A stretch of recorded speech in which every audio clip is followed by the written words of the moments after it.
meeting recently conducted, we see a clear need to strengthen and advance our information, education, and communication efforts.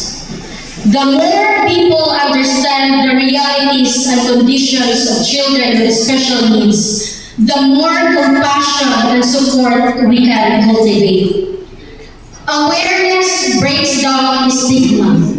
Knowledge opens the door to acceptance, and acceptance paves the way for genuine inclusion.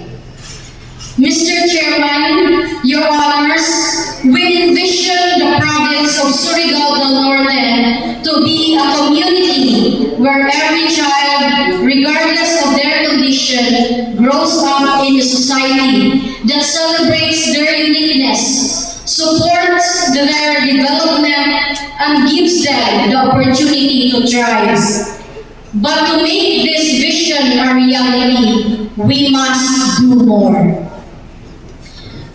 In recent weeks, numerous reports of bullying among children have surfaced, revealing heartbreaking and deeply troubling outcomes. These incidents compel us, as members of this committee, to act with urgency and determination to safeguard the children of Surigao del Norte.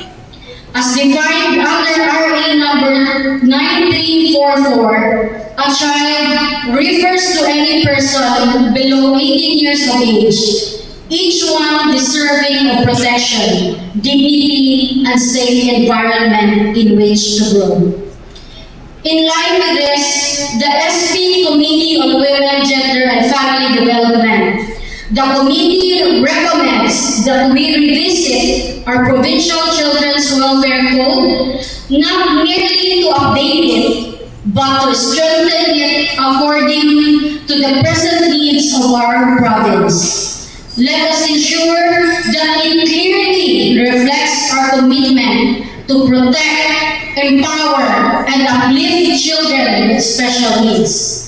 Let us align our policies with the best practices so that no child is left behind. This is more than legislation. This is a call to nurture a culture of empathy, understanding, and unity. When we work together, we create a future where every child has the chance to shine in their own special way.